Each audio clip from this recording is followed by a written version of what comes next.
Hi, thank you for joining me. This is The Forbidden Force That Once Powered the World by Jason Gray. 2026, 8:15, 6026 in Eleusis, 5:36 GMT -6, #Winnipeg, #Manitoba, #Canada. Aether was real. It was measurable. It was usable. And for thousands of years, civilization was built around it. Long before coal was burned by the ton, before oil was extracted from beneath continents, before transmission lines divided landscapes and meters were attached to every building, humanity understood that energy did not need to be manufactured. Energy was already present. It existed in the atmosphere, beneath the ground, within water, between electrical potentials, throughout living organisms, and in the apparently empty regions between physical objects. The ancients called it by different names: Aether, Akasha, Prana, Chi, the fifth element, the living field. The names changed from civilization to civilization because language changed. The force did not. Aether was the underlying energetic medium through which matter, gravity, electromagnetism, consciousness, and biological life interacted. It was not simply another form of energy. It was the substrate from which other forms of energy emerged. Ancient civilization did not discover Aether. It inherited knowledge of it. That distinction matters because the oldest monumental structures on Earth were not the crude beginnings of civilization. They were remnants of an earlier technological system. What modern humanity calls temples, tombs, ceremonial complexes, sacred mountains, standing stones, pyramids, and astronomical observatories were surviving components of a planetary infrastructure that once operated as a unified network. The Earth itself was part of the machine, and humanity once knew how to connect to it. The planet was the power source. The ancient energy system did not operate according to the industrial model. There were no fuel trains, no pipelines, no tankers, no electrical grids stretching thousands of kilometers from centralizing generating stations. The civilization that preceded the present one understood something modern engineering had forgotten. A planet is not an inert object. Earth is electrically, magnetically, acoustically, chemically, geologically, and atmospherically active. Its interior moves. Its magnetic field fluctuates. Its atmosphere carries enormous electrical potential. Its oceans conduct. Its crust contains crystalline structures. Its groundwater moves through mineral formations. Its ionosphere forms an electrically charged boundary surrounding the planet. Between the surface and the upper atmosphere exists a continuously active electrical environment. The ancients learned to couple technology directly to that environment. They did not generate energy in the modern sense. They tuned into it. Their machines operated through resonance. Their structures amplified naturally occurring potentials. Their monuments were positioned according to geology, magnetism, water, celestial alignment, harmonic geometry, and the energetic characteristics of specific locations. This is why the oldest structures were built where they were. Their locations were not arbitrary, neither were their dimensions, neither were their materials, neither were their orientations. The architecture was the circuitry, the earth was the generator. The atmosphere was the reservoir, and Aether was the medium connecting everything.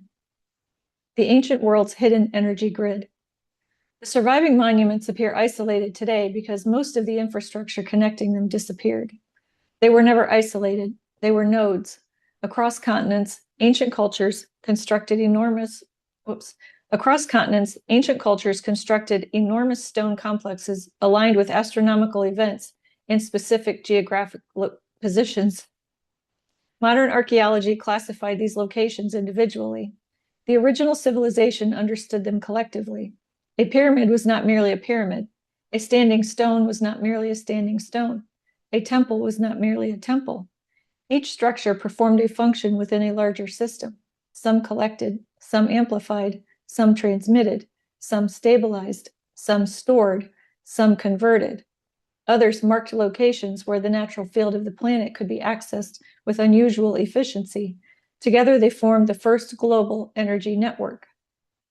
The pyramids were machines. The Great Pyramid of Giza was never designed primarily as a tomb. It was an instrument. Its geometry was functional. Its internal chambers were functional. Its material composition was functional. Its relationship with the surrounding plateau was functional. Its orientation was functional, and the water beneath the structure was essential.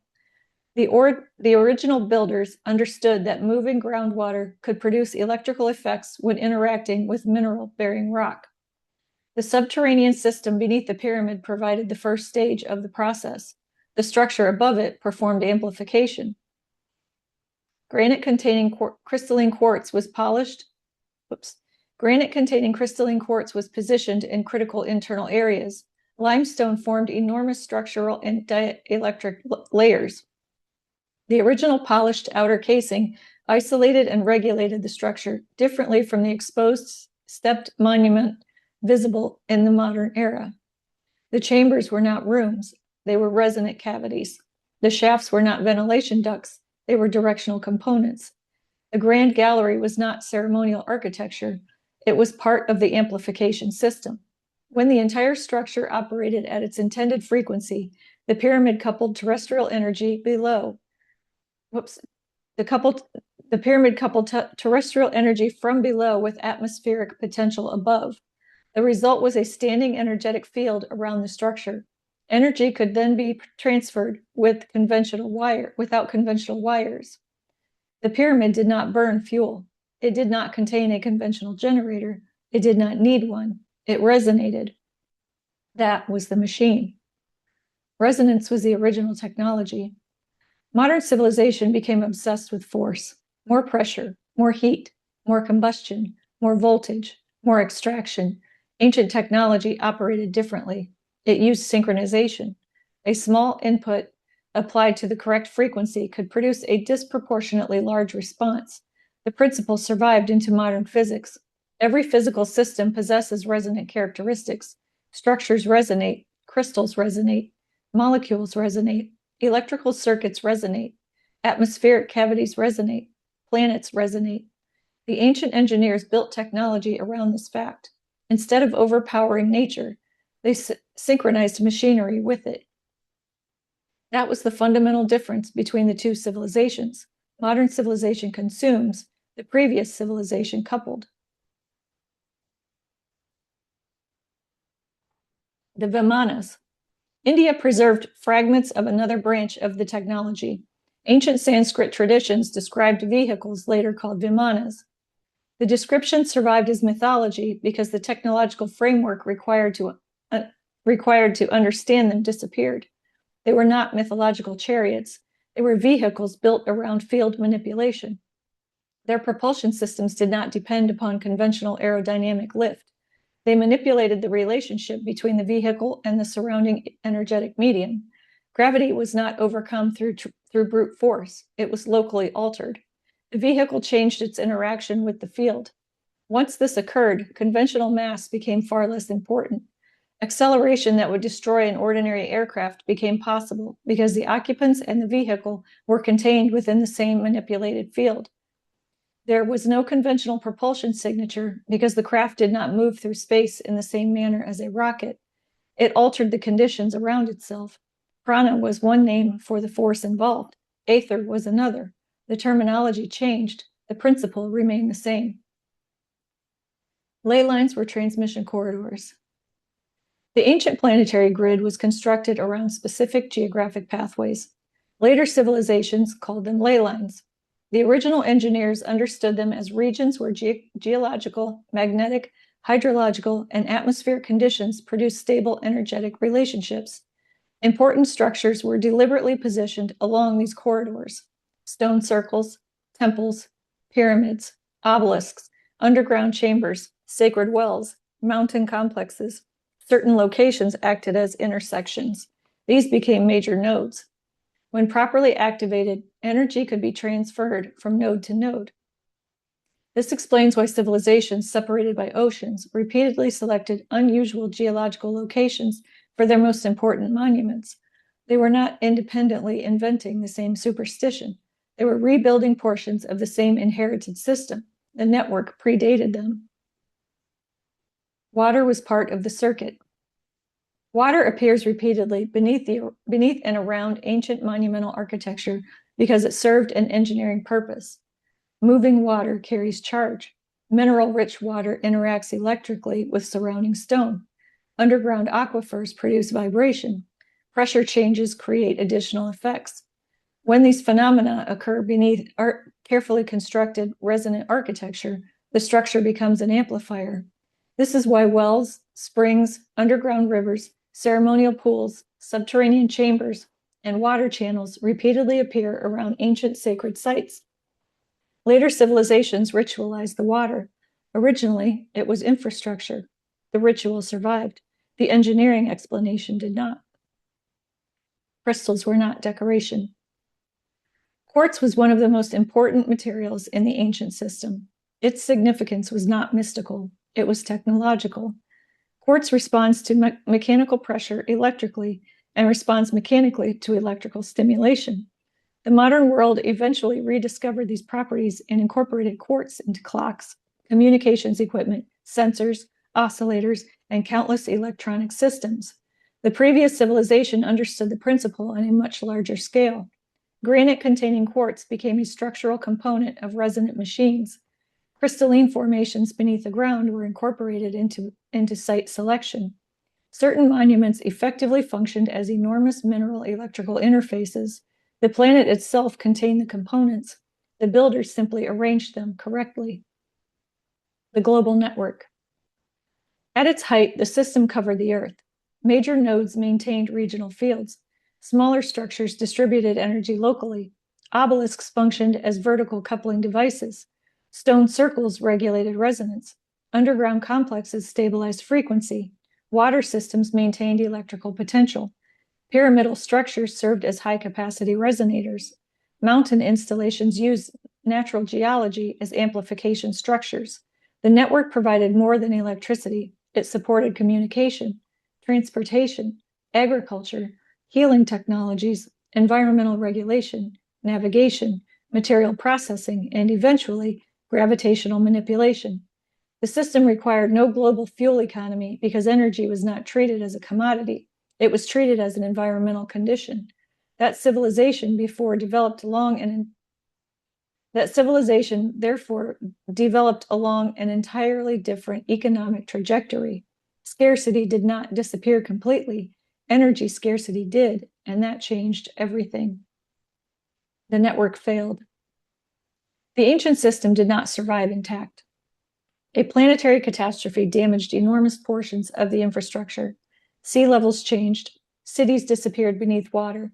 Coastlines moved. Geological instability destroyed nodes.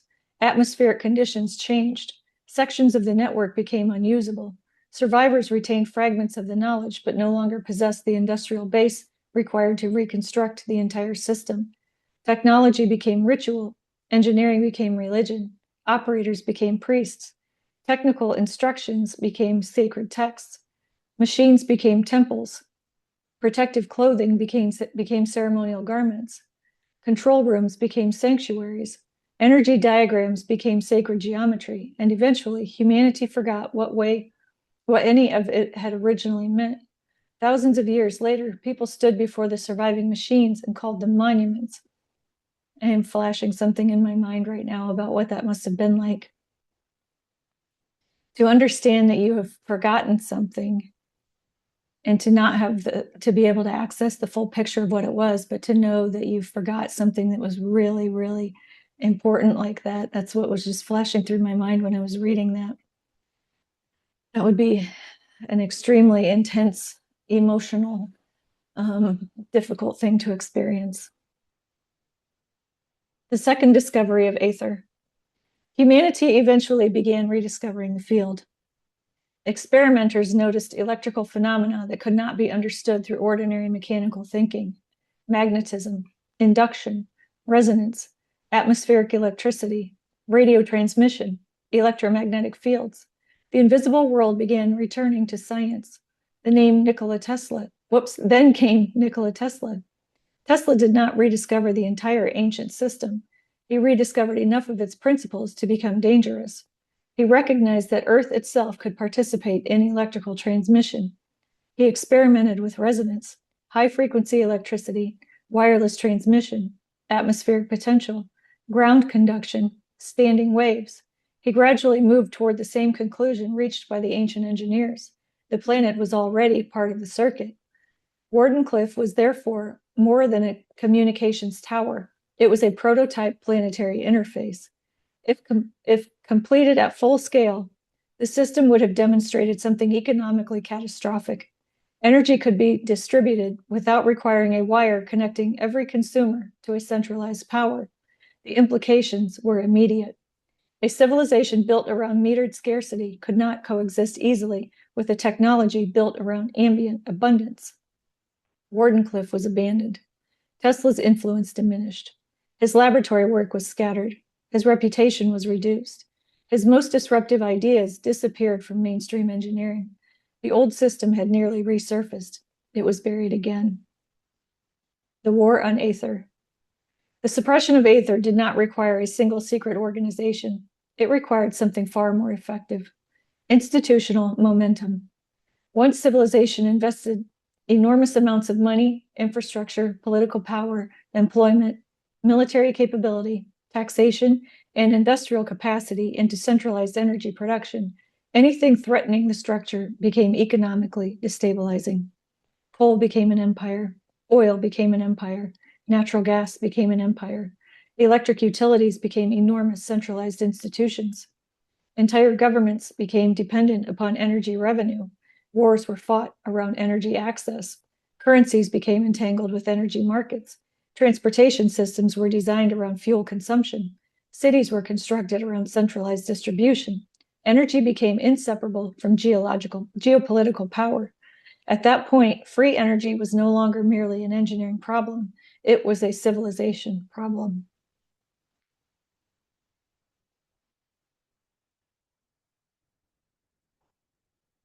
The Michelson-Morley turning point. The scientific removal of Aether was equally important. The Michelson-Morley experiment of 1887 failed to detect the expected motion of Earth through a stationary luminiferous Aether. The result became one of the pivotal events in physics. The old mechanical model of Aether was discarded, but the mistake came forward. Humanity assumed that disproving one model of the medium disproved the existence of an underlying medium altogether. Physics continued advancing mathematically, while the physical interpretation of space became increasingly abstract. Empty space became vacuum. Vacuum became fields. Fields acquired measurable properties. Quantum theory eventually demonstrated that apparently empty space was anything but empty. The terminology changed. The underlying problem returned. The vacuum possessed structure. It fluctuated. It carried energy. Particles emerged from fields. Reality was once again resting upon an invisible energetic foundation. Science had removed the word. It had not removed the phenomenon. Zero-point energy. Quantum physics eventually arrived at another uncomfortable conclusion. Even at the theoretical minimum temperature, a quantum system does not become perfectly motionless. Residual energy remains. The vacuum itself contains fluctuations. This became known as zero-point energy. The discovery was presented as modern physics. It was not. It was the mathematical rediscovery of a fragment of the ancient etheric model. The ancients had never described empty space as empty, neither did Tesla. Neither did the civilizations that spoke of Akasha, prana, chi, or the living field. Different languages had been pointing toward the same underlying reality for thousands of years. Space was not nothing. Space was full. The patent wall. By the 20th century, another mechanism had emerged: classification. Technologies with military implications could disappear behind national security restrictions. Advanced propulsion, energy generation, field manipulation, high-frequency systems, directed energy research, gravity research, plasma physics, electromagnetic propulsion, vacuum energy experiments, anything capable of radically changing military mobility or energy independence immediately became strategically sensitive. The most important technological discoveries were no longer necessarily published. They disappeared. Entire branches of research moved behind classified walls. Public science and classified science began separating. The gap widened decade after decade. Eventually, the technological capabilities visible to the public no longer represented the actual limits of human engineering. They represented only the permitted layer. The Black Project civilization. Behind conventional civilization, another technological civilization developed. It had different priorities, different funding mechanisms, different laboratories, different aircraft, different propulsion research, different energy requirements. It did not need technologies to be economically viable for consumers. It needed them to work. That distinction accelerated development. Field propulsion was pursued. Vacuum interactions was studied. Electromagnetic mass reduction was tested. Plasma envelopes were developed. Resonant materials were engineered. Artificial gravitational effects became achievable. What the ancient world had accomplished through monumental architecture was gradually miniaturized. The pyramid became a device. The temple became a circuit. The ley line network became a field generator. The planet-scale machine became portable, and almost none of it entered civilian civilization. Why it remained hidden. The reason was no longer merely money. It was structural survival. A functioning etheric energy system would destabilize nearly every major institution simultaneously. Oil markets would collapse. Electrical monopolies would become obsolete. Transportation would transform. Shipping would transform. Aviation would transform. Agriculture would transform. Desalination would become inexpensive.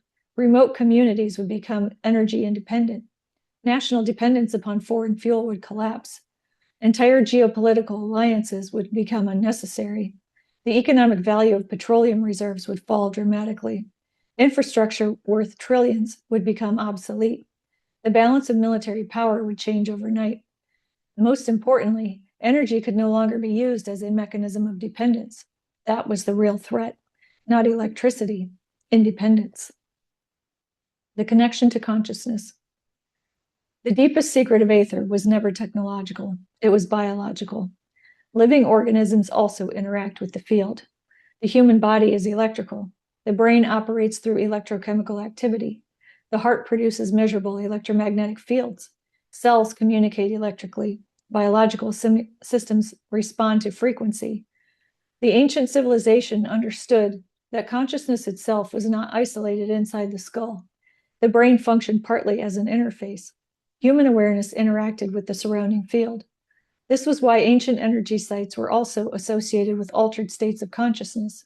The structures affected both matter and mind. Specific chambers produced resonance. Certain frequencies altered neurological activity. Geomagnetic conditions influenced perception. Sound was used to synchronize biological systems with archaeological resonance. The machine and the operator were never completely separate. The operator was part of the circuit. Why temples became sacred. When the technology collapsed, people continued experiencing unusual effects inside surviving structures. They no longer understood why. They felt changes in perception. They experienced unusual acoustics. They entered altered states. They reported visions. They experienced profound emotional responses. They interpreted the effects spiritually. Eventually, the engineering site became a holy site. The technician became the priest. The calibration became ceremony. Frequency became chanting. Resonance became prayer. Geometry became sacred geometry. Operational procedures became rituals. The technology had not completely disappeared. It had become religion. The rediscovery has already begun. Humanity is now approaching the same threshold again. The pieces are scattered across disciplines that rarely communicate with one another. Quantum vacuum research, plasma physics, superconductivity, metamaterials, acoustic levitation, piezoelectricity, magnetohydrodynamics, resonance engineering, quantum coherence, atmospheric electricity, wireless power transmission, advanced propulsion, consciousness research, ancient architecture, geophysics. Each field contains a fragment. The breakthrough occurs when the fragments are assembled. The ancients never separated them. Modern civilization did. That separation prevented the larger picture from becoming visible. The third energy age. Human civilization has already passed through two major energy paradigms. The first used the environment directly. The second burned stored matter. The third will return to the field. This time, the technology will not require pyramids hundreds of meters high. The machines will be compact, tunable, portable, self-regulating. A device small enough to fit inside a building will eventually produce what once required an entire monumental complex. Homes will become independent. Vehicles will no longer carry conventional fuel. Remote settlements will require no grid connection. Water purification will become routine. Deserts will become cultivable. Manufacturing will decentralize. The economics of scarcity will begin collapsing. This transition will not occur quietly. Every institution dependent upon the old energy structure will resist it. Some will attempt to purchase it. Some will classify it. Some will ridicule it. Some will regulate it. Some will weaponize it. None will permanently stop it because the discovery is no longer confined to a single laboratory.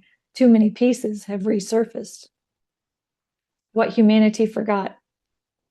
The greatest deception was never that humanity lacked energy. The deception was that humanity needed to continuously create energy by destroying something else. Burn the coal, split the atom, refine the petroleum, flood the valley, cover the landscape, consume the resource, pay the meter, repeat. The ancient system operated according to another principle entirely. Do not create the force. Enter into resonance with the force already present. That single principle changes civilization. It changes economics. It changes transportation. It changes architecture. It changes geopolitics. It changes warfare. It changes humanity's relationship with the planet itself, because once energy becomes abundant, the foundational equation of scarcity begins to fail. The forbidden force. Aether was never destroyed. It could not be. It was renamed, dismissed, fragmented across disciplines, buried beneath mathematical language, separated from ancient history, removed from engineering, turned into mythology, turned into mysticism, turned into something respectable scientists were taught not to discuss. The field remained. It surrounded every laboratory that denied it. It passed through every textbook that erased it. It existed beneath every power station built to replace it. It flowed through every human being taught that empty space contained nothing useful. Humanity did not lose the energy source. Humanity lost the knowledge required to interfere with it. Humanity lost the knowledge required to interface with it, and knowledge can return. The return. The next revolution will not begin when humanity discovers a new fuel. It will begin when humanity realizes fuel was never necessary. The decisive machine will not produce energy from nothing. It will couple matter to the energetic architecture already surrounding it. At first, the device will be dismissed. Then it will be attacked, then replicated, then impossible to contain. The moment replication occurs, suppression ends. One functioning machine can be confiscated. One inventor can disappear. One laboratory can be closed. One patent can be classified. One archive can be sealed. But a principle understood by millions cannot be buried. That is the threshold now approaching. Humanity is not moving toward the discovery of Aether. Humanity is moving toward the rediscovery of it. There is a difference. We have been here before. We built with it before. We crossed oceans with it. We raised structures with it. We healed with it. We communicated through it.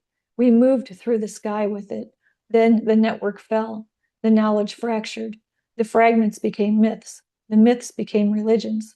The machines became monuments, and the civilization that inherited their ruins forgot what it was looking at. For thousands of years, humanity stood among the remains of an energy civilization and called them wonders. They were not wonders. They were infrastructure. The pyramids were still standing. The stones were still aligned. The chambers were still resonant. The water was still moving beneath them. The planet was still electrically alive. The atmosphere was still charged. The vacuum was still full. The field never disappeared. Only our understanding of it did. That period is ending. The forbidden force that once powered the world is still here. It has been here the entire time, waiting beneath our feet, surrounding our bodies, filling the space between atoms, connecting the planet to the cosmos. The ancient world did not possess magic. It possessed physics that we forgot. And when that physics is recovered completely, the civilization built upon artificial scarcity will face a choice it has postponed for centuries: suppress the discovery again, or finally allow humanity to become what it once was: a civilization that does not burn the world for power, a civilization that draws from the field, a civilization that remembers Aether was never lost. We were, and now we are finding our way back. Jason Gray. All right. Thank you for joining me. I cannot wait to see when that actually happens. How soon do we get to experience all of that? How exciting. All right. Just think about how that would change your life to have access to free energy like that. Because I haven't done the breakdown for myself, but there's a fair amount of money of my paycheck that goes into paying for energy. I know that, and I'm sure that's the same for everybody. Okay. All right. Thank you all. I will see you next time.